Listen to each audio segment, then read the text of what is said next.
지금 분당에서 교회에 목회하시는 분당 우리 교회 이찬수 목사님 간증을 하셨어요. 이런 간증했는데 자신의 아버지는 조그만 작은 개척교회 목사셨고 성도들을 사랑하고 목회를 참 누구보다 열심히 하고 또 교회를 바로 세우기 위해서 40일 금식 기도를 하시대요. 그러시다가 17일째 되는 날 그만 세상을 떠나시고 말게 된 겁니다.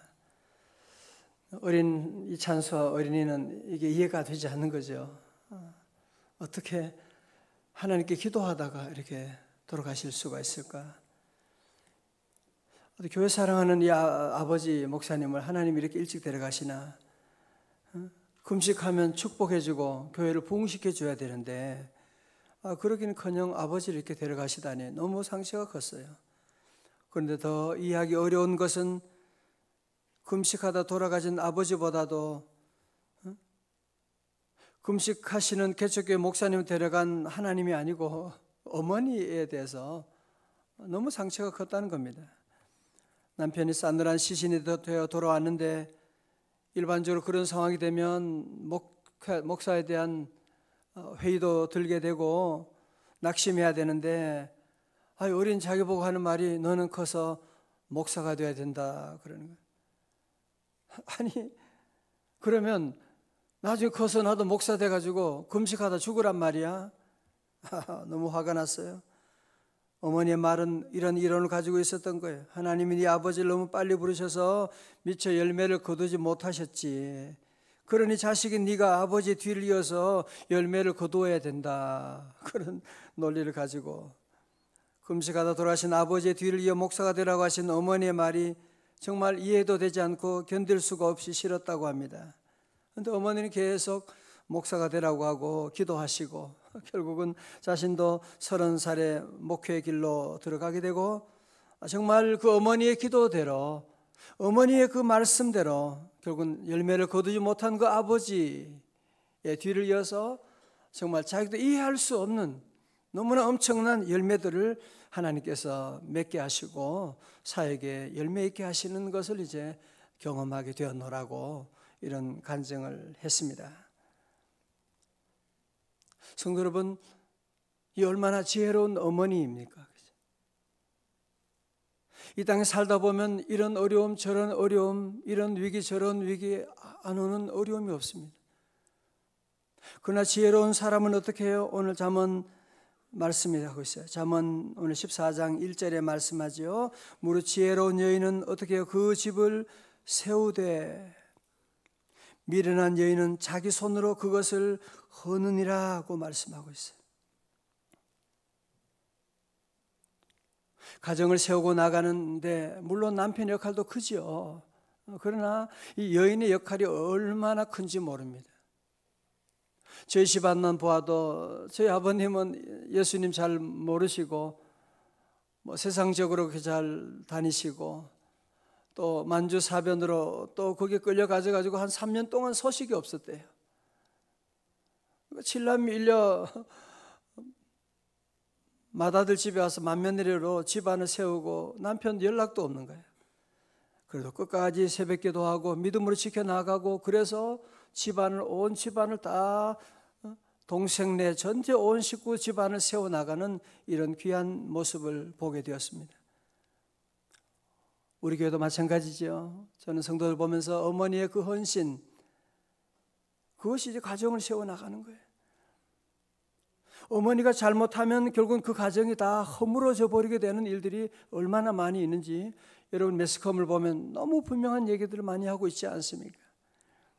오늘 사랑하는 성도 여러분, 우리 온 성도들은 다 지혜로운 여인이 되어서 주의 은혜 가운데 가정을 세워나가는 축복이 함께 하시기를 주의 이름으로 축원합니다. 자, 2절의 말씀입니다. 정직하게 행하는 자는 여호와를 경외하여도 패역하게 행하는 자는 여호와를 경멸하느니라. 잠언의 가장 중요한 핵심 키워드는 여호와를 경외한다 그 말씀이죠. 자, 절 보세요. 여러분 성도들 삶 가운데 우리는 늘 하나님이 함께 하신다. 하나님이 나를 보신다. 오늘 하나님이 내 기도 들어주신다. 하나님은 물론 보이지 않지만 우리 눈에는 안 보이죠. 왜? 지난주 말씀처럼 God is Spirit, 하나님은 영이시기 때문에 우리 눈에 보이지 않아요. 안 보인다고 없다고 말하면 그게 미련한 바보 같은 일이죠. 전자파가 여기에 보이지 않지만 전자파가 없다 그렇게 말하는 바보가 어디 있겠어요. 그렇죠? 성도들 늘 하나님이 나와 함께 하시고 하나님이 나를 보시고 늘 그래서 하나님 때문에 참는 거야. 하나님 때문에 기뻐하는 거예요. 그게 바로 여호와를 경외하는 것이거든요. 여호와를 경외하는 것은 뭐 새벽기도 열심히 왔다 갔다 하는 게 아니고 매 순간마다 여호와 하나님을 인정하고 하나님을 두려워하고, 내가 이 말하면 하나님 싫어하시지, 내가 이럴 때 걱정하고 두려워하면 하나님 속상해 하시겠지. 아니야, 하나님이 계시니까 나는 오늘 감사할 거야. 하나님 계시기 때문에 우리 가정은 잘 될 거야. 비록 어려운 일도 오지만 하나님을 인정하고 하나님을 경외하고 나가는 그런 가정은 지혜로운 가정이, 믿음의 가정이 되고, 패역하는 자는 여호와를 경멸하는 거예요. 하나님이 어디 있어? 하나님이 어디 있어? 경멸하는 자. 지가 눈이 어두워서 그런데, 여러분이 아무리 태양빛이 밝게 비춰도 눈만 감으면 아무것도 안 보이잖아요. 지가 믿음의 눈을 감고 있으니까 아무것도 안 보이는 거지. 태양이 어디 있어? 눈 뜨고 봐. 눈 뜨면은 안 보이는, 영의 눈을 뜨면 하나님의 놀라운 임재가 곳곳마다 있는데, 꽃 한 송이를 봐도 하나님의 임재, 새소리를 들어도 하나님의 임재, 아침에 떠오르는 태양을 여러분이 무엇으로 설명할 수가 있겠어요? 오늘 여러분이 살아서 이렇게 움직이고 교회 나오는 것 기적이잖아요. 기적 같은 일이죠. 하나님은 은혜인 줄로 믿습니다. 매사에 늘 여호와를 경외하는 자, 하나님께서 은혜 주시는 거예요. 자, 3절입니다. 시작. 미련한 자는 교만하여 입으로 매를 자청하고 지혜로운 자의 입술은 자기를 보전하느니라. 아멘. 미련한 자의 특징은 뭐예요? 교만해요. 항상 자기 스스로를 제일로 알아요. 남을 우습게 봐요. 교만한 사람의 특징은 또 뭐예요? 늘 말하는 걸 보면 알 수가 있어요. 말하는 거 보면, 여러분 다 아시는 얘기잖아, 그죠? 교만한지 안 교만한지 한 5분 10분만 얘기하면 그 사람의 모습이 다 나오게 되는 거거든요. 교만한 자는 매를 자청하는, 아주 맞을 소리만 하고 있는 거야. 안 되는 소리만 하고 있는 거야. 하나님 싫어하는 소리만 계속하고 있는, 그러면서도 자기가 그러는 줄 모르니까 그게 문제죠. 자기가 망할 소리를 지금 계속 말하고 있는데도 불구하고 그걸 모르고 있으니 얼마나 안타까운 일이에요. 여러분, 그래서 우리가 성경을 자꾸 봐야 돼요. 말씀을 보는 거예요. 교만한 자는 입으로 매를 자청하고 지혜로운 자의 입술은 자기를 보전하느니라. 지혜로운 자는 늘 겸손하지요. 지혜로운 자는 늘 말할 때도 참고 남을 격려하는 말하고 부정적인 말하고 있지만 입술을 닫고, 속상하지만 달려가서 한마디 하면 나도 할 말 있지만 참는 거죠. 주님은 십자가 지셨는데 뭐 이거 못 참을 게 뭐가 있어요. 그러니까 늘 입술에 열매를 맺게 되고, 그러니까 그 입술로 말미암아 자기를 지켜나갈 수가 있는 것, 그 입술로 우리 집안을 다 지켜나갈 수가 있는 것입니다. 4절의 말씀입니다. 시작. 소가 없으면 구유는 깨끗하려니와 소의 힘으로 얻는 것이 많으니라. 아멘. 그렇죠. 여러분, 소가 없으면 그 힘들게 연물을 해가지고 그거 끓여가지고 여러분 그 줄 필요도 없는 것이고, 그 청소도 안 해도 되잖아요. 소가 있으면 얼마나 지저분한지 모릅니다. 그거 다 청소해야 되는데. 자, 그러나 만약 소가 없다면 그 많은 일들은, 밭의 일들은 누가 합니까? 그죠? 누가 하겠어요? 여러분, 직장 생활 하시는 분들 한번 얘기해 보세요. 직장이 얼마나 힘들어요. 어느 하루도 조용한 날이 없잖아요. 그죠? 그냥 지나가는 날이 없어. 그래서 직장 그만두면, 그러면 집에 있으면 그렇게 좋으세요? 한번 물어봐요. 은퇴하신 분에게 물어보세요. 직장 주어졌을 때 여러분 늘 감사하고 다 같이 아멘.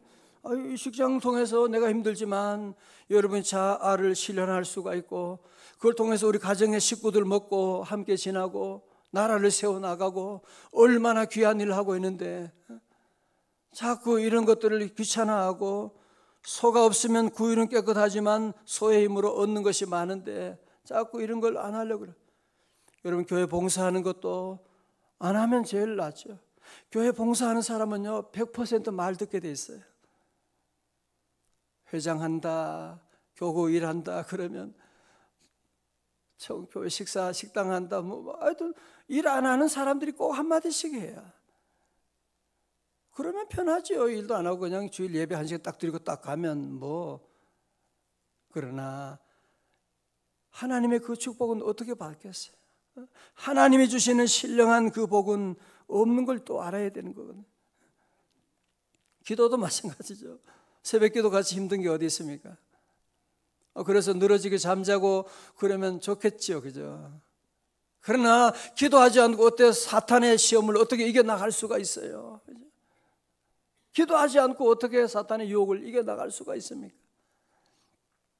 여러분 그래서 우리 성도들은 늘 오늘 4절의 말씀을 늘 마음에 새기고 내게 주어진 오늘 이 고난도 봉사하는 자리도 이게 얼마나 귀한 것인가 하는 것을 늘 알고 감사를 많이 해야 돼요. 다 같이 감사합니다. 감사합니다. 내게 주어진 여러분이 구유가 있다, 일이 소가 있다, 이것보다 더 큰 복이 없는데 그 복을 잘 모르고 그러면 하나님이 다 거두가시는 거예요. 늘 감사함을 가져야 돼요. 5절입니다. 신실한 증인은 거짓말을 아니하여도 거짓 증인은 거짓말을 뱉느니라. 입만 열면 거짓말을 함부로 하는 거예요. 하나님이 다 들으시는데 6절에 거만한 자는 지혜를 구하여도 얻지 못하거니와 명철한 자는 지식 얻기가 쉬우니라. 7절에 너는 미련한 자의 앞을 떠나라. 그 입술에 지식 있음을 보지 못함이니라. 여러분 특별히 잠언에는 입술에 대한 것을 계속 강조하고 있잖아, 그죠? 여러분 그래서 늘 입술에 아름다운 열매를 맺을 수 있기를 주님의 이름으로 축원합니다. 늘 사람은요 보면 결국은 언어를 통해서 하이데거 같은 사람도 실존주의자도 언어는 존재의 칩이다 그렇게 말하잖아요. 그 사람의 됨됨이는 말하는 것을 보면 알 수가 있는 거예요. 오늘의 말이 여러분이 내일의 여러분을 만들어가는 것이거든요. 잠언에서는 이 점을 계속 강조하는 거예요. 잠언에서는 자녀들에게 이 점을 계속 강조하는 거예요. 말을 함부로 하지 말라는 거예요. 말을 함부로 하지 말라는 거예요. 입술에 지식이 있음을 보지 못했다는 거예요. 8절입니다. 시작. 슬기로운 자의 지혜는 자기의 길을 아는 것이라도 미련한 자의 어리석음은 속이는 것이니라. 아멘. 여러분 세상에 속인다. 누구를 속인다는 거예요? 누구를 속이겠어요? 어느 누구도 속지 않아요. 내가 나를 속이는 거지. 모두가 다 알게 돼요. 결국 나를 속이고 내가 그 속아서 넘어지게 되는 미련한 자는 어리석음은 속이는 것입니다. 9절입니다. 미련한 자는 죄를 심상히 여겨도 정직한 자 중에는 은혜가 있느니라. 심상히 여긴다는 말은 대수롭지 않게 여긴다는 거예요. 요즘 다 그러잖아요. 요즘 현대인들이 그걸 뭘 죄라고 그래. 참. 뭘 그런 걸 가지고 집 권사님은 좀 별난 것 같아. 동성애가 그게 뭐고 다 그런 걸 가지고 왜 그래? 그러고 새벽기도 안 하는 게 뭐가 나빠? 그걸 가지고 기도 안 하는 것보다 더 나쁜 게 어디 있어요? 가정과 교회와 민족을 위해 기도해야 되는데 요즘은요 이런 문제들을 다 심상히 여기는 거야. 요즘 다 한 잔씩 다 하는데 요즘 낮에도 식당 가면 낮이 아니라 아침부터 여자들도 모여가지고 소주를 해서 그 소주가 그걸 나쁘다. 목사님은 별난 것 같아. 다 한 잔씩 하고 다 주일 한 번 빠질 수 있지 뭘. 그리고 아유, 그런 거 가지고 심상히 간단하게 여기는 거예요. 하나님의 사람, 지혜로운 사람은 그 작은 죄를 아니야, 이거 안 되는 거야. 하나님 앞에 이러면 안 되는 거야. 늘 정직하게 하니까 하나님의 은혜가 그곳에 늘 함께하는 것입니다. 오늘 여러분에게도 하나님 은혜가 늘 함께 하시기를 주의 이름으로 축원합니다. 우리는 작은 죄에도 눈물 흘리고 회개하고, 하나님, 제가 잘못했습니다. 하나님, 형제 자매의 마음에 상처를 주었습니다. 작은 것도 우리는 크게 보고 하나님께 매달려 기도하고 회개하고, 하나님의 은혜가 그 가정에 임하고 있는 거예요. 하나님 은혜가 늘 머물러 있는 거예요. 여러분도 늘 하나님 은혜가 머물러 있는 가정 되시기를 축원합니다. 자, 그 다음에 보면 우리 10절의 말씀이에요. 시작. 마음의 고통은 자기가 알고 마음의 즐거움은, 아멘. 그래서 마음의 고통은 자기가 알고 마음의 즐거움은 타인이 참여하지 못하느니라. 흑인 영화 가운데 그 누가 나의 괴로움 알며 또 나의 슬픔 아나 주밖에 나의 괴로움 아네 영광 할렐루야. 그렇죠? 여러분이 아픈 것도 그 고통을, 힘든 걸 누가 알겠어요? 그죠? 여러분 사랑하는 사람도 그 고통을, 여러분 자녀도 그 고통을 모를 수 있어요. 그건 정상이에요. 시험 들지 말아요. 상처받지 말아요. 여러분도 나오는 사람들 아픔 잘 모르시잖아요. 그죠? 여러분 다른 사람들의 즐거움을 여러분들이 잘 모르시잖아요. 그죠? 그래서 주님이 함께하는 성도들은 아픈 사람과 함께 아파할 줄 알고, 다른 사람이 잘 됐다 막 칭찬해주고 격려해주고. 어제도 참 기쁜 것이 우리 청년들 2명이, 한 명은 대학원에 직장 다니다가 대학원에, 홍익대학원에 입학해가지고 합격증하고 문자로 보내왔더라서 너무 기쁘고, 미국에서도 어떤 학생이 직장 때문에 또 회사 취업하고 합격하고 합사하고. 여러분 이런 놀라운 이런 축복이 있게 되면 우리가 서로 기뻐하고, 세상 사람들은 이런 거 남 잘 되는 거 배 아파하고, 그러나 우리 성도들은 더 기뻐하 나가고. 특별히 성도들은 늘 기억할 것은 내 모든 아픔도 다 주님이 알고 계신다는 것. 세상 사람들은 다 모르지만 나의 주님은 알고 계신다. 그죠? 다 같이 아멘. 11절입니다. 시작. 악한 자의 집은 망하겠고 정직한 자의 장막은 흥하리라. 아멘. 이거는 진리예요. 악한 자는요 결국은 망하는 거예요. 결국은 망하는 거예요. 지금 잘 되던데요. 그렇죠. 잘 될 수 있지만 결국은 파이널리 망하게 되는 거예요. 마지막을 보면요. 마지막을 보면, 여러분이 매스컴을 보면서 남을 비난하는 게 아니라 역사의 흐름을 여러분 보셔야 돼요. 저런 재벌도, 저런 정치인들도, 대단한 분도 보니까 하나님 떠나니까 저렇게 망하는구나. 여러분 딱 보면 해석이 되잖아요. 그죠? 12절에 시작. 어떤 길은 사람이 보기에 바르나 필경은 사망의 길이니라. 아멘. 전도편 잠언 14장 12절의 말씀을 자주 생각해요. 오늘 내가 이 길은 분명히 이 길은 좋은 길이야, 이 길로 안 가면 안 돼라고 생각하고 갔다가 도리어 큰 낭패를 본 일도 저도 많을 거예요. 이거는 아닌 것 같은데, 너무 왜 이걸 내가 해야 되지? 그런 경우도 있는데, 지나고 보면 너무너무 그것이 좋은 기회였어. 축복이었어. 여러분 그런 경우 많죠? 이번에 투자 기회 놓쳐가지고 너무 속상해. 지나고 나니 다행이었어요. 그때 거기 돈 집어넣었으면 내가 낭패를 볼 뻔했는데. 그래서 매사에 여러분은 오늘 14절을 기억하셔야 돼요. 매사 여러분의 12절의 말씀, 어떤 길이 사람이 보기에는 바르나 필경은 사망의 길이거든요. 그래서 우리가 이 길을 알지 못하기 때문에 오늘도 기도하는 거예요. 주여 나의 길을 인도하여 주옵소서. 주님이 인도해 주셔야 되지. 여러분이 보기에 좋은 것, 보기 이 사람 멋있다, 보는 것으로 판단하지 말아요. 마귀는 항상 겉에 있는 모습을 가지고 우리를 유혹하고요. 여러분 사업할 때도, 직장 무슨 일 결정할 때도 여러분이 보이는 아름다운 화려한 것 가지고 여러분이 딱 물었다가는요, 나중에 큰 낭패. 그래서 보이스피싱 당하고 이런 일들이 몇 천만 원 이렇게 안타깝게 하는 일이 얼마나 많은지 몰라요. 마음에 새기셔야 돼, 이 말씀을요. 자문하다 보면 시간이 금방 지나갔어요. 벌써 다 끝나가네요, 시간이. 13절입니다. 시작. 웃을 때도 마음이 슬픔이 있고 즐거움의 끝에도 근심이 있느니라. 아멘.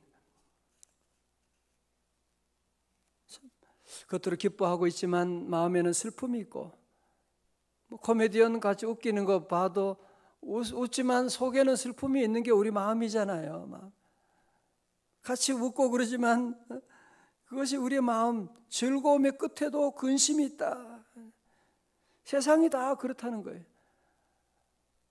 큰 좋은 집에 이사했다, 끝에는 근심이 있는 거야. 이거 돈이 지금 앞으로 어떻게 할지 말. 모든 일에 다 그래요. 그래서 우리가 주님 안에서 참다운 즐거움이 있는 것이지, 세상적으로는 아무리 잘 돼도 아무리 성공해도 그 끝은 슬픔이 있는 거예요. 아무리 이번에 국회의원이 됐다, 지방선거 당선됐다, 그 끝에는 근심이 있는 거예요. 그래서 우리가 주님 안에서 기쁨을 찾아야 돼요. 주님 안에서 즐거움을 찾아야 되는 겁니다. 14절입니다. 시작. 마음이 굽은 자는 자기 행위로 보응이 가득하겠고 선한 사람도 자기의 행위로 그러하리라. 15절. 어리석은 자는 온갖 말을 믿으나 슬기로운 자는 자기의 행동을 삼가느니라. 아멘. 어리석은 자는 온갖 말을 다 믿어요. 누가 뭐라고 해요? 그럼 그거 진짜 그래? 그 약 진짜로 좋아? 그건 진짜야. 그러면서 어디든지 뭐 얘기만 하면 그냥 그쪽으로 그냥 가버려요. 그러나 주의 종은 말은 죽도록 안 들어요. 성경 읽어라, 기도해라, 그런 거는 끝까지 안 듣는데, 뭐 누가 무슨 얘기를 하면 어리석은 자는 그래, 돈이 또 어디서 그게 나오는지 몰라요. 막 사고 좋다더라 그러면 얼른 투자 막 달려들고. 여러분, 그러면 그 어리석은 자예요. 어리석은 자입니다. 어리석은 자는 그러. 슬기로운 자는 자기 행동을 늘 삼가하고, 늘 기도하고, 말 한마디 할 때도 기도하고, 투자할 때도 기도하고, 이사할 때도 기도하고, 보기에는 지금 좋은데 최고의 기회인데 그렇게 말하지 말아요. 하나님께 물어봐야 돼요. 가톨릭 대학의 클리프 노타리우스 교수에 의하면 100년 해로한 부부나 파경을 맞는 부부나 부부 싸움에는 큰 차이가 없대요. 이번 연구에 하면 다만 중요한 차이가 하나 있는데, 싸움의 빈도나 태도보다는 서로 주고받는 언어의 차이라고 말하고 있어요. 행복한 부부는 싸움을 할 때도 되도록 상대방에게 상처를 주는 말을 삼가하고, 갈등이 심하고 파경을 맞는 부부는 상대방을 말하면 칼을 찌르든 말을 함부로 해버리는 거야. 화가 나니까. 그러니까 끝나버리게 되는 거예요. 오늘 모두가 함께 여러분 잠언을 자꾸 읽고, 여러분만의 자녀들과 함께 읽고, 모두 우리 지혜로운 성도들 입술에 아름다운 열매를 맺어 하나님께 영광 돌리는 복된 날 되시기를 주님의 이름으로 축원합니다. 기도하겠습니다. 하나님 아버지, 감사합니다. 오늘도 우리 새벽에 깨워주시고 주님 앞에 인도하신 하나님, 우리 입술에 파수꾼을 세워주시옵시고 제단 숯불로 우리의 더러운 입술을 찢어주셔서 입술에 아름다운 열매를 맺게 하여 주시고, 오늘 나온 우리 성도들 다 지혜로운 성도들 되어 가정을 세워나가게 하여 주옵시고, 지혜로운 성도들 되어서 우리 하나님 예비하신 놀라운 은혜가 넘치는 우리 귀한 삶이 되게 하시고, 직장 때문에 또 교회 직분 때문에 하나님 가정의 여러 가지 일들 때문에 때로 힘들고 어렵지만 아버지 하나님, 이 일로 말미암아 소의 힘으로 얻는 것이 많다고 하셨사오니 섬김으로 말미암아 기도로 말미암아 위로부터 얻는 많은 것이 날마다 더하게 하여 주옵소서. 오늘 선교의 날입니다. 우리 남녀 선교회 임원들에게도 선교사역 팀장님과 모든 분들 더욱더 아버지의 복음 증거한 일에 힘써 나가는 앞장서 나가는 복음의 용사들이 다 되게 하사 민족 복음화가 이루어지게 하여 주옵소서. 존귀하신 예수님 이름으로 기도드리옵나이다. 아멘.